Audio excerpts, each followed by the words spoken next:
And you kind of gave me a hard time. We kind of put in a placeholder title, what I did for my summer vacation. You said, man, this was not a vacation. But I remember a few months ago sitting in my office and you unfolding what was stirring in you about this idea that you had to take a solo sabbatical. So why don't you tell us about that? Well, back in April, I retired at the ripe old age of 59. And obviously, when you make that decision to step out of the corporate treadmill and you're going in your heart, what's next? Where's God calling me? And what am I going to be doing this next stage of life? So, I looked at retirement, and just to kind of include all of you is looking at trajectory points and trauma points in our life, in our walk, anywhere from graduating college to getting a new job to finding your soulmate and marriage and having kids, and even some of the setbacks like losing a job or losing a loved one, or in this case, retirement. This whole concept of solitude and sabbatical and taking time to step back and reset and listen. And that's kind of where I was not doing a good job, is listening to God. And so what did I do? I got on the internet and I said, okay, what does a solo sabbatical look like? And this is a good framework if you're thinking about taking this kind of journey. This is a good framework. They call it the 5 R's of sabbatical. And what it meant to me is the first one is rest. And this one reminds me of you because you shared a time when you went on a sabbatical, and I think you said you took like 5 naps in one day of just getting off that routine and rhythms of life and just getting true rest. I had given myself permission. All I took was a laptop and a Bible to this friend's place out in the country, and I was like, I'm going to just take a nap whenever I need to take a nap. Yeah. It surprised me that I'm not a very good nap taker, and I had 5 that day. It was like, man, I must be more tired than I thought I was. Well, naps were definitely in the cards, right? But yeah, it's just getting off the treadmill and getting off the rhythms and routines of life and getting off the technology and screens and just really fasting in a way that you're just giving your body and mind rest and just breathing time. So that was certainly important and something I had not set enough time aside in the past. And then you move into the second R is rejuvenate. Rejuvenate, when you go from Houston up to Montana, and I'll show you where I went, is you're getting in cleaner air, cleaner water, better, good food, the whole environment. You're just putting into your body clean and clean air, clean thinking, and it just gives you a chance to rejuvenate and really take in God's creation and what He put naturally on this earth to take in your body and just rejuvenate. And the way to describe it is just your 5 senses are just heightened, and it's just kind of, you got to experience it, but it's a sense of rejuvenation. And then the third thing is obviously the recreation. Whether it be what I did, like 11 hikes, I rafted, I golfed, wine tasting, all that stuff, bike riding. I did some crazy things as the inner kid in me came out, but certainly fun things that give you true joy, right? And the joy that God wants you to have. And I have to be honest, before all this happened, I was a little, not skeptical, but just curious. How is this guy who's such a people guy, gonna do this, a lot of this in an environment where you were a solo agent kind of thing? And I'll talk about it a little later is fought loneliness and how to get through it, right? But yeah, and then the other is realignment. The fourth one of the 5 is realignment. To me, what it meant, and of course, sabbaticals you can customize and individualize around your needs and what you're looking for, but what it meant to me is just realigning, trying to discern and listen to God. This was the deeper part of the trip for me. Is what it turned out is it went from vacation to seeking solitude to solo sabbatical. Now I look back on it, it was truly a spiritual journey. And it was in a period of discernment and trying to realign myself as much as I could to God's plan and timing and will. and moving from corporate work to kingdom work and what that might look like. And so I was trying to create an experience environment where, there's a saying where when the pupil's ready, the teacher arrives. And that was what I was trying to do and see where I could listen and look at the next steps and where to go. And then the fifth one is the hard one, reentry. Going from Montana to Houston, Texas. Fortunately, I had a slow reentry, and I'll talk about that when we landed in Angel Fire, New Mexico, where I ended up, and family came to join. But it's really taken everything that God has shared with you in wisdom and within the encounters others share within and the experiences, taken all of that and re-enter back into the world that you left. And what that might look like in the way of things that you stop doing and the things that you start doing. And that's kind of the what and the why of what I did this summer. Yeah, I know you were clear that God was calling you into this, before you left, but kind of like you're saying, as you moved through it, you could feel that call being validated. Absolutely. Every day. And I was seeing it all around me. I mean, obviously the guys here, we've heard about Howard Jacobson and Tom Brashenko, the Camino, and going to Alaska, is also my kids and their friends. My own kids, as well as their friends, finding this gap time after college or in between jobs, and they're going on these solo trips to South America and Europe and really intentional about reflection and pausing and getting neutral. Where's your oldest son right now? So he is on a 58-day solo sabbatical in South Asia, and right now he's somewhere in China. I can't pronounce the name. But a more remote part of China, even. Very remote. Yeah, yes. Right. Yeah. Wild stuff. All right. Well, you got us all curious. So, anything special that you did to prepare, beforehand? Yes. So the first thing, I've never been on a solo sabbatical, and so the first thing was seek wise counsel. And where I first started was with Zachary. In seeking wise counsel and mentoring, it's not necessarily people that are older than you. Yeah. He's less than half my age, but he's been everywhere. He's been to Alaska. He climbed a 21,000-foot mountain in Ecuador. He's lived in Europe the past 4 years in London. He's been everywhere, and he's on that China trip right now. So the 4 or 5 people that I met with, I'll give you the number one takeaway. With Zachary, he shared the fact of not planning farther than 3 to 5 days into the trip. And that was very wise advice of being able to pivot, to stay longer or jump ship short, sooner. But I started planning everything out, being the planner that I am. And that was the best piece of advice that he gave me and that I embraced and allowed me to pivot. Certainly I got with you.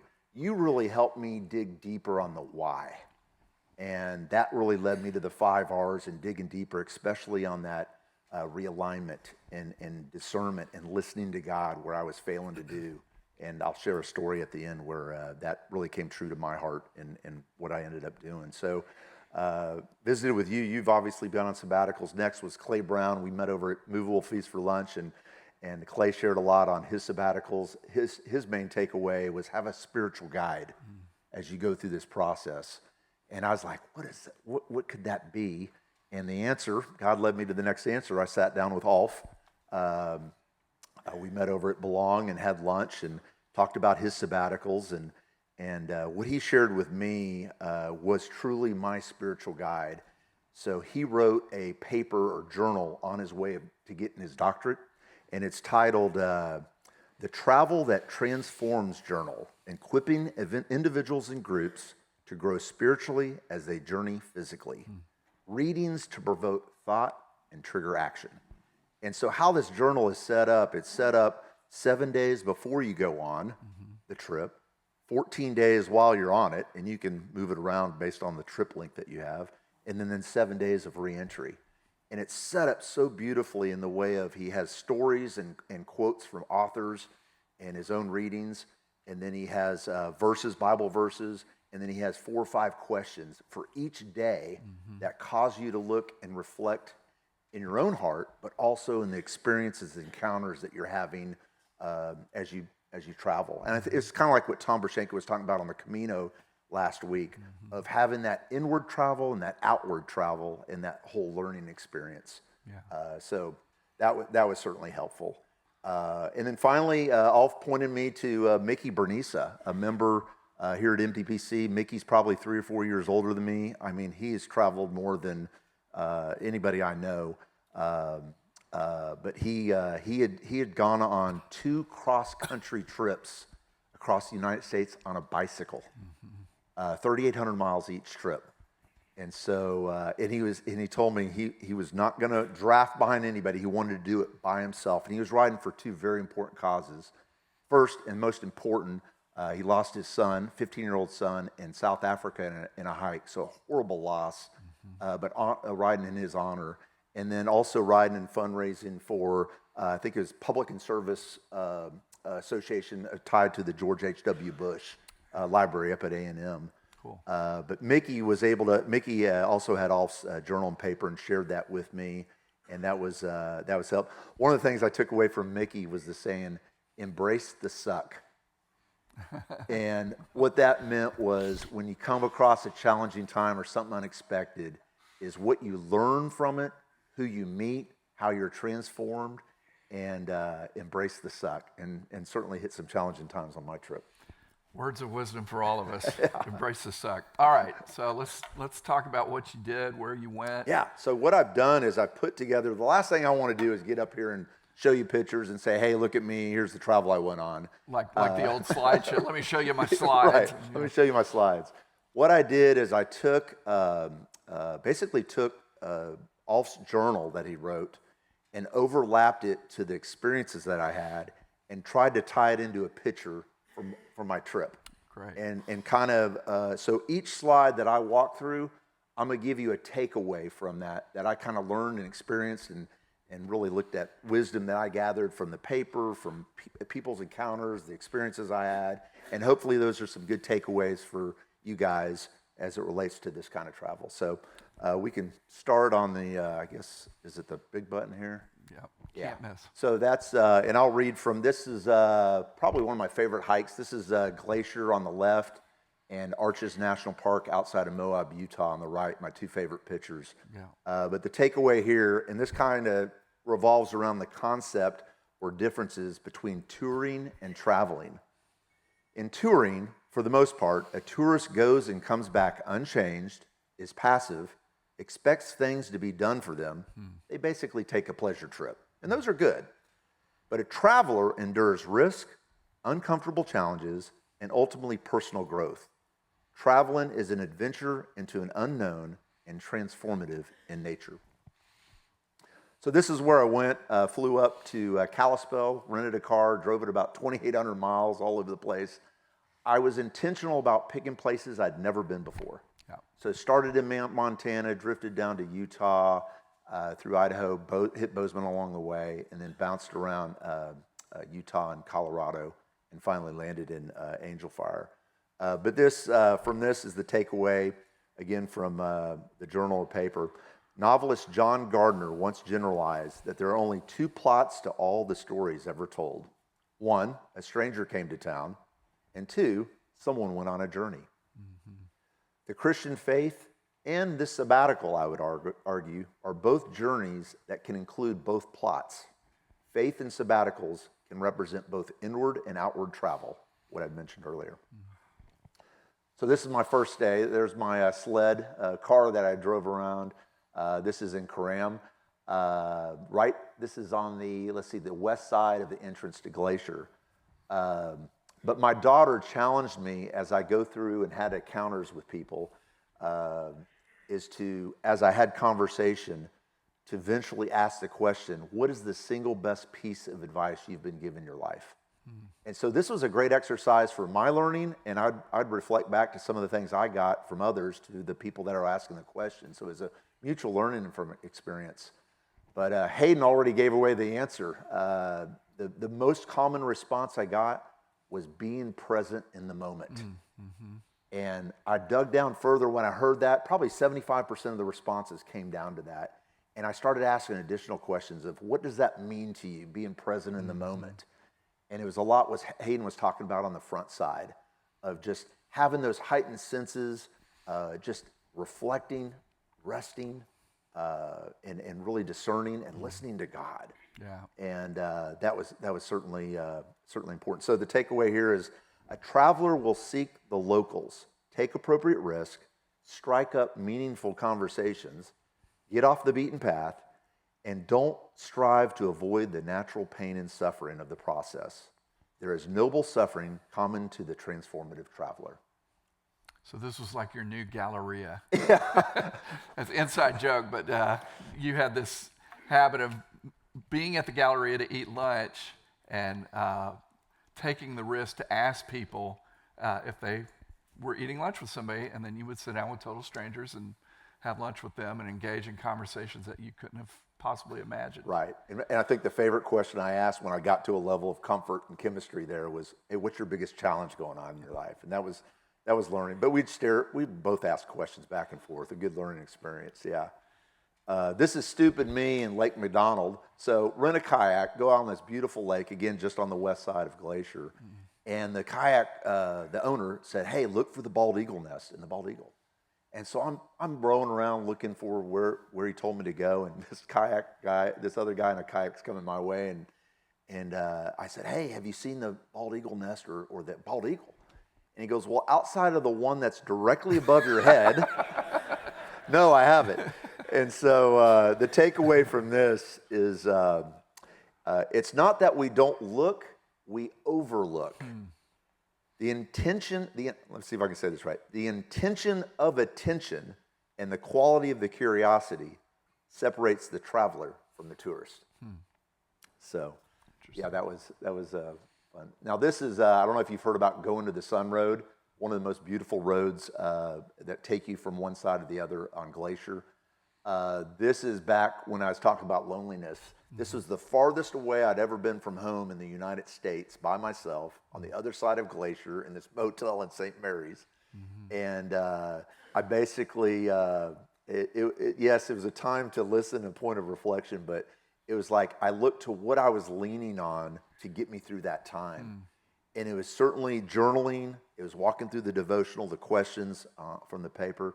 It was going through, I found out my wife had packed, behind the scenes, had packed me some letters that meant a lot from our married life group members and my small group members. And it was just words of encouragement and prayers that was kind of like a warm blanket around me as I was battling that loneliness. So I did hit it. Glad I did. It was a good point of reflection, what to lean on as I go through. And yeah, the takeaway there was in battling loneliness, lean on faith. And when family and friends aren't there, I always have this faith, family, friends, and fun. But when family and friends aren't there, lean on your faith, lean on fun. And the affirmation letters and the journaling and the encounters definitely got me through it. And through this whole process, you had this guide. Yes. That was keeping you anchored, keeping you on track. Well said. Yeah. Yes. Yeah. And that helped a lot.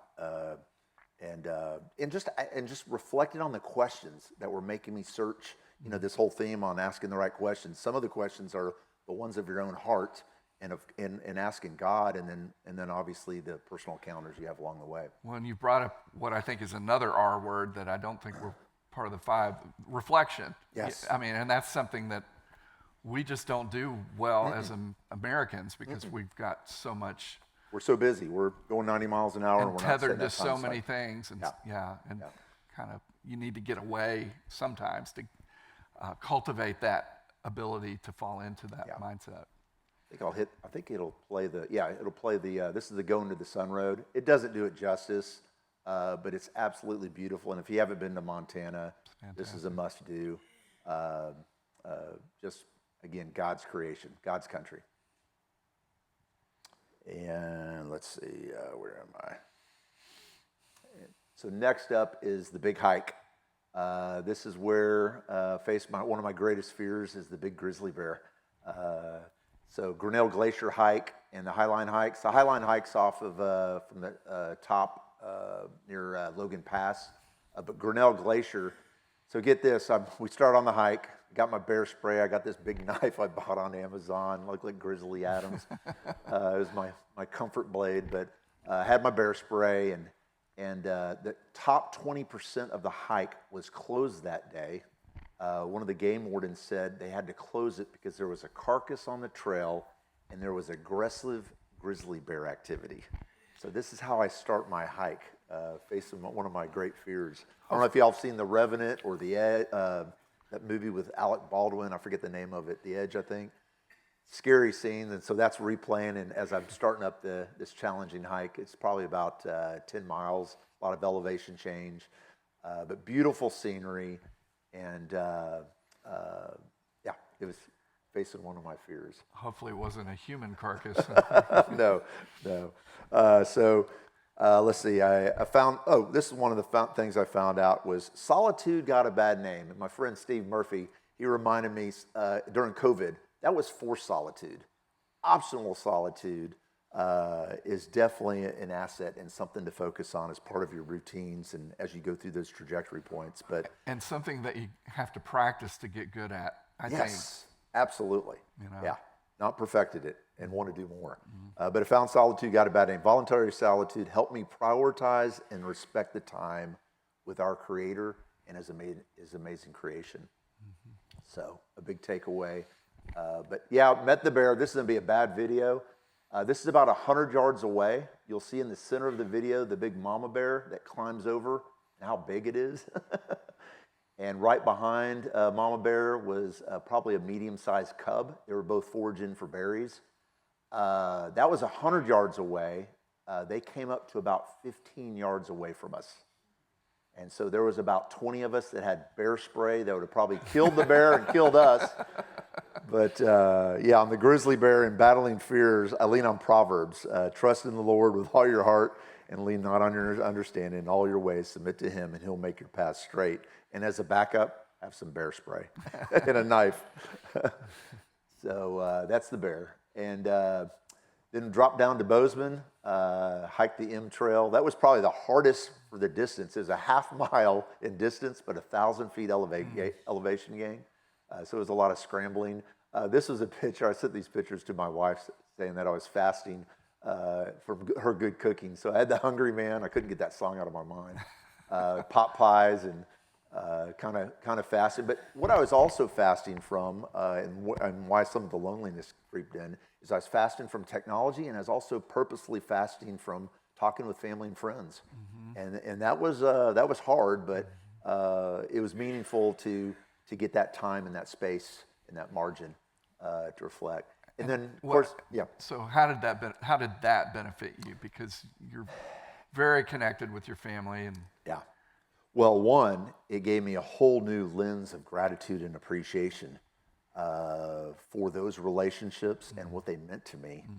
And so gratitude and appreciation comes to mind. But it also, when you remove that, it really allows you time to listen and to reflect and to meditate and all of that and getting in touch here. When you don't have these, right, you're amplifying this connection. It's like giving yourself permission to go deep into those things. Yeah, good. So that's that good eating you were talking about at the front of the good eating. Yeah. In the stays, I stayed at a lot of Airbnbs. When you put one person on Airbnb, you get a lot of houses with single rooms that are available. Another, a little bit of fear of anxiety, but looking back, met some great people, gave me tips on where to go, where not to go, what hikes to go on. So that was a treasure in itself, just of places to stay, and you get $58 a night, on the cheap, and get to know people. But it was a little, okay, where am I going to be staying? And so there's a little bit of anxiety about that. But looking back, those walls were broken down and got some great tips. Zach does that all the time. Exactly. He's staying in hostels for $8 a night and free dinner, and or $8 dinner. So the slide, let's see, Bozeman, let's see, get on track. Yeah, one must often go far away to find out what was there at home all along. So the gratitude, the appreciation, and just the relationships and comfort things that we miss while we're on a trip is certainly important. And then this is on the left is Olympic Park, Salt Lake City, Utah. Them practicing for the Olympics. And then on the right is the Olympic bobsled that I got a chance to ride. This was something out of the ordinary. It goes 75 miles an hour and pulls about 3 or 4 G's on your body. Really fun experience. It's literally 58 seconds and $130. I would do it all day long. It's a blast. So that was kind of getting out of my comfort zone and doing something a little bit different. By the way, in the wintertime, and the Olympics is coming in 2034, they go about 90 miles an hour and pull 6 to 7 G's on their body. But I'd never had 3 or 4 G's pulled on my body, and it was I had extra laundry to do that night, let's just say. So that's Olympics Park. So on that, take risks, get out of your comfort zone. When going through challenges, there is learning, and God transforms us through it all. And for me, definitely the hikes, the encounters, doing something, off the beaten path, out of the ordinary, definitely opened my eyes to learning. Best $130 you ever spent. That's right. Yeah. That's right. This was a surprise. So I had every intention to go to Moab and go mountain bike riding. Didn't do it. Total pivot. Dumb me. I didn't realize Arches National Park is like 5 miles outside of Moab. And so I kind of scouted it out. The picture on the left almost looks fake. Mm-hmm. It's so beautiful there. And what's happened over the thousands of years is as wind and rain and basically God transforms it into a beautiful piece of artwork. But that was crap canned the bike ride, went on a hike the next morning here when it was cooler and beautiful. And the takeaway there is, and how many times I've learned this, and I'm sure y'all have too, the adventure begins when our plans fail. In reflection, our happiest moments as tourists always seem to come when we stumble upon the moments while in the pursuit of something else, i.e. the road less traveled. So that was definitely a treat. It's back to that being present in the moment thing. Yeah. Which reminds me that James Taylor has a song called The Secret of Life. And the line throughout the song is, the secret of life is to enjoy the passage of time. He's not a believer as far as I know, but that's still a very profound statement, of being present in the moment and what's happening. And just see what God puts in your pathway. You have these plans, but look the experiences and the people that he puts and create the margin to engage those and learn from them. And so, speaking of learning, I went to Ure, which is the Switzerland of America, beautiful city, great hikes there. The other 3 pictures on the bottom left are going into that. On the very bottom left corner is a mountain that we went a third of a mile into to learn all about mining and the tools they use to get coal and precious metals and what have you. And we had to put our hard hat on and coats for the water in the mines and what have you. But what really stood out in Silverton was this Jesus statue up on the mountain. And I was like, I got to hike up there for the hike, but also see what it's all about. And basically, as the story goes, in 1978, there's a lake right near the town of Silverton, Lake Emma, where they had a mine that went under the lake. And what happened was the lake collapsed and flooded the entire mine. And here's the beautiful thing. Here's the good news. It happened on a Sunday. And so no one was in the mine. And they anticipate if it was a normal work day, about 120 to 130 people would have died instantly. And so as part of their gratitude, the city erected this statue of Jesus Christ as a symbol of gratitude. And the obvious takeaway here is it's a reminder of how God loves us, provides for us, and protects us. Yep. And all the time. Yeah, all the time. Yep. And I think if I hit go, it might show the picture of Silverton. Let's see, here it is. It's the town of Silverton. That's up on the mountain and then overlooks the town, which is just beautiful. And it's got a cute little main street, all different kinds of restaurants and watering holes and all. So very pretty. Pretty place. But and then next is this is me being goofy. Stopped on the way to Durango. It was Purgatory. This was off the beaten path. This is me being silly, but basically what this is in the takeaway is allow yourself to be a kid. And I went to this park that had all these alpine slides and coasters, and and for 4 or 5 hours, I was a kid. I allowed myself to be a kid, and the takeaway there, let's see, it's a reminder of how God, actually, always find ways to unleash your inner youth, a true form of authentic joy God gives all of us. And by the way, it wasn't purgatory. It was heaven for us big kids and little kids, but never stop being youthful. And then landed finally in Angel Fire, and this was my reentry. Talked about the reentry was Jack and my wife Sue, my youngest, picking me up at Angel Fire, and really just a slow reentry because we were there for about 3 weeks.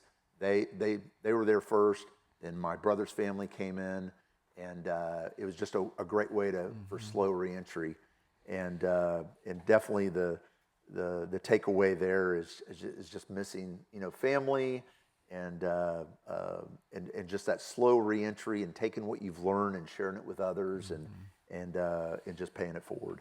Pretty smart. Yeah, that was fun. So, any last encouragement that you want to share? Yes. Well, obviously, we all go through these trajectory points in life. Is take that time to create solitude, and whether it's a sabbatical, and you don't have to take a full month. I took a full month in July. You can do it over a long weekend. We've talked about this, where it doesn't have to be expensive. It's just prioritizing and setting aside that time.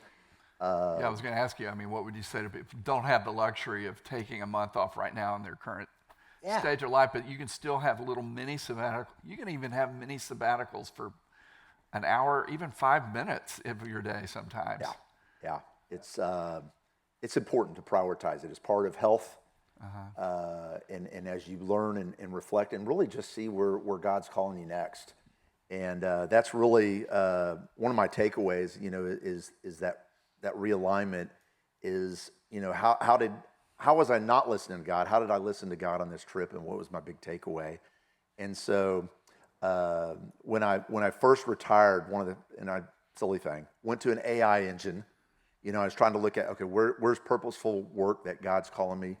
And my start was I went to this AI engine and put in 2 or 3 of my spiritual gifts that God has blessed me with and others have affirmed in me, and said, what are church roles and kingdom roles that I can do, with what he's given me and where I can serve others. And so it sped out about 7, 8, 10 roles, and some of them I'd done already. And at the top of that list was prison ministry. And I was like, And I was like, well, I've never tried that, never thought about that, and a little anxious about that. And so when I sat down with Alf, we kind of went through his sabbatical, whatever, and he's looking at this. I brought it to our lunch, and he's like, prison ministry, have you ever thought about that? I was like, no, and we kind of talked a little bit about that, and that's when he pointed me to Mickey Bernice to get the paper that he had written, because Mickey had it for his sabbatical. And so I sat down with Mickey and started talking with him about his sabbatical. And on the way out from lunch with Mickey, I said, hey, Mickey, what do you do in your free time or your fun? And he goes, well, I do prison ministry. And so then I go on my sabbatical, and one of the guys in my small group, he challenged me to go to church every Sunday in the town that I was at during that sabbatical. And so I took him up on the challenge, and I think it was in Bozeman, Montana, where I went to Grace Bible Church there and met Gene. Gene was sitting in front of me. He welcomed me when I sat down before the sermon, and we chatted for 10 or 15 minutes. Gene was a financial advisor just like myself, and we clicked, and 10 minutes after the sermon, we were talking and what I was doing and what he's doing. And by the way, Gene, what do you do in your free time? Prison ministry. God was knocking, and I was finally listening. And so, long story short, I went through training, Mickey Bernice type, and there's lots of opportunities at this church for prison ministry and opportunities here.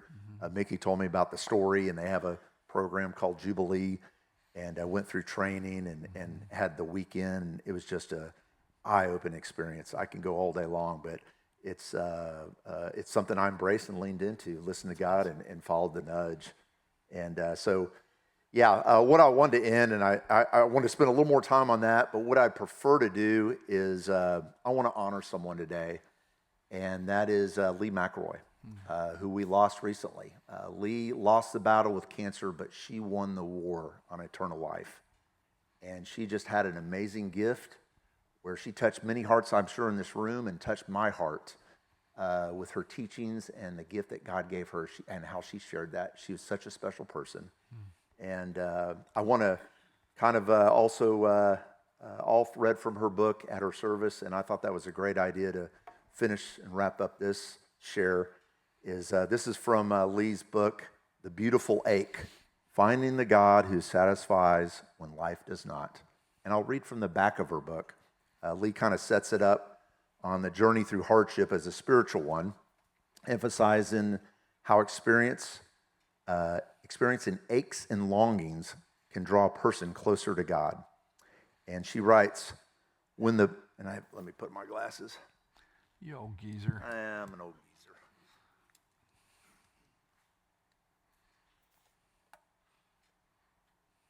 She writes on the back, you've felt it. It's the ache that whispers, there's more. When the best marriage or job or adventure doesn't fully satisfy, you feel the ache. It infuses every glimpse of beauty or wonder this world can offer and leaves you even hungrier than before. It colors your disappointments and desires with equal intensity, and it should, because you were made for another kind of living in another kind of world. However the ache touches your heart, it's a good thing. It is meant to entice and unsettle you and draw you closer to God who truly satisfies. So to set up this, before I forget, I do want to mention a couple honorable mentions to Durango. Walt Denny hosted me there. All right. And we golfed and went into the hot springs and just had a couple nights. Appreciate his kindness and hospitality. And Eric Kuhn in Pagosa Springs. I was truly a city slicker, learning about ranching and cattle, and Eric gave me an education there. You'll never forget. Right. But back to what Lee talks about is that ache in your heart. And I call it my itch. And you know where I get this from is Men's Life, when we did, I think it was year 4 or 5, when we did Man Alive. And we all learned about how we have that spot in our heart that thrives for adventure, taking risk, and really looking for that growth and transformation through those experiences. So what I thought I'd try to do, this is a feeble attempt to wake up that ache and itch in your own heart. And I wanted to play this video that I think might do that.